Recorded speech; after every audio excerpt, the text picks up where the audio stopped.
शेतकरी बंधूंनो नमस्कार. आपल्या सगळ्यांचं स्वागत आहे आपल्या हक्काच्या शेती एक शेती या युट्यूब चॅनलवरती. आजचा विषय अतिशय संवेदनशील आहे आणि महत्त्वाचा तितकाच आहे. तो म्हणजे शेतकरी कर्जमाफी 2026. गेल्या काही दिवसांपासून सोशल मीडियावरती आणि बातम्यांमध्ये 5 जुलै आणि 10 जुलै या तारखांची खूप चर्चा सुरू आहे. आमच्या व्हिडिओच्या कमेंट खाली सुद्धा एका सबस्क्रायबरनी केलेली. नेमकं काय सत्य आहे, शासन काय हालचाली करतंय आणि सर्वात महत्त्वाचं म्हणजे या वेळेच्या कर्जमाफीत नक्की कोणाला लाभ मिळणार. जर तुम्ही शेतकरी असाल तर हा व्हिडिओ तुमच्यासाठी अत्यंत महत्त्वाचा आहे आणि खूप मोठा आहे. कारण ही माहिती तुम्हाला केवळ कर्जमाफीबद्दलच नाही तर आगामी काळातील शेती नियोजनाबद्दल ही दिशा देण्याचा प्रयत्न करणार आहे. त्याकरता व्हिडिओला शेवटपर्यंत एक शब्दही न चुकवता बघा. मित्रांनो, राज्याचं पावसाळी अधिवेशन सध्या जोराशोरात सुरू आहे. या अधिवेशनात सर्वात मोठा विषय गाजतोय तो म्हणजे शेतकरी कर्जमाफीचा.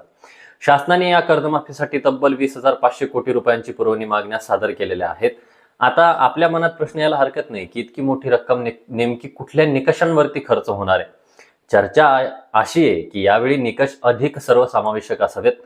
केवळ थकीत कर्जदार नाही तर नियमित कर्जदार किंवा नियमित कर्ज भरणारे शेतकरी ज्यांना नेहमी दुर्लक्षित केलं जातं त्यांनाही यावेळेस 1,00,000 रुपयांचे अनुदान मिळण्याची जोरदार मागणी लोकप्रतिनिधी त्या ठिकाणी करत आहेत. कृषी मंत्र्यांनी यावर सकारात्मक प्रतिसाद दिलेला आहे. हे ऐकायला नक्कीच बरं वाटतं, पण प्रशासकीय पातळीवरती याला गती मिळणे अत्यंत आवश्यक आहे. आता अनेक शेतकरी बांधव विचारतात की ही प्रक्रिया 30 जून पूर्वी का पूर्ण झाली नाही.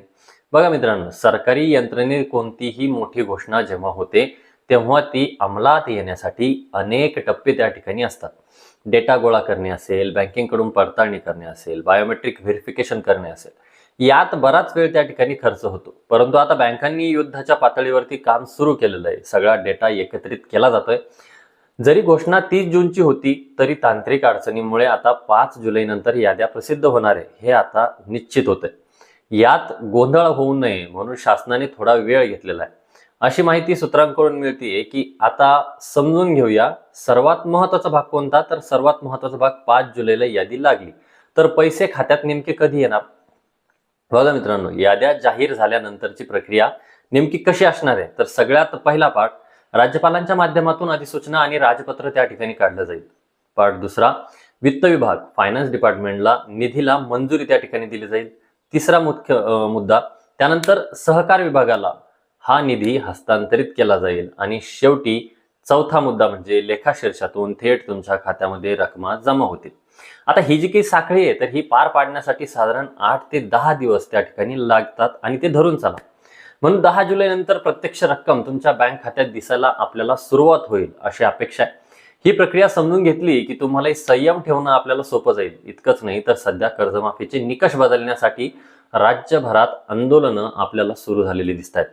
शेतकरी संघटना आक्रमक आहेत. उद्या एक अतिशय महत्त्वाची उच्चस्तरीय बैठक आयोजित करण्यात आलेली आहे. या बैठकीत कर्जमाफीचे निकष बदलणार का, बँकांच्या व्याजाचे नेमके काय होणार, अशा प्रश्नांवरती किंवा मोठ्या प्रश्नांवरती निर्णय अपेक्षित आहे. या बैठकीनंतर जे काही अधिकृत आदेश येतील ते सर्वात आधी पोहोचवण्याची जबाबदारी आपलं चॅनल या ठिकाणी घेते. शेवटी एकच सांगणे, अफवांवरती विश्वास ठेवू नका. तुमचं आधार कार्ड, बँक पासबुक आणि पीक कर्ज खात्याची माहिती अपडेट ठेवा. ही कर्जमाफी आपल्या हक्काची आहे आणि ती मिळवण्यासाठी आपण सर्वांनी सतर्क राहायचं गरजेचं आहे. मित्रांनो, आपल्या बाजूने कोणतीही चूक ठेवू नका. बाकी सरकारचं बघत बसेल. तुमच्या मनात काही शंका असतील तर कमेंट बॉक्समध्ये नक्की विचारा. तुम्हाला काय वाटतं, नियमित कर्जदार शेतकऱ्यांना किती अनुदान मिळायला हवं, 1,00,000 की 50,000? तुमचे मत आम्हाला कमेंट बॉक्समध्ये सांगा. अशा सविस्तर आणि अचूक माहितीसाठी शेती एक शेती चॅनलला सबस्क्राईब करायला विसरू नका. व्हिडिओला लाईक करा आणि प्रत्येक शेतकरी बांधवांपर्यंत हा व्हिडिओ पोहोचवा. भेटूया अशाच महत्त्वाच्या अपडेट्ससह. तोपर्यंत धन्यवाद मित्रांनो.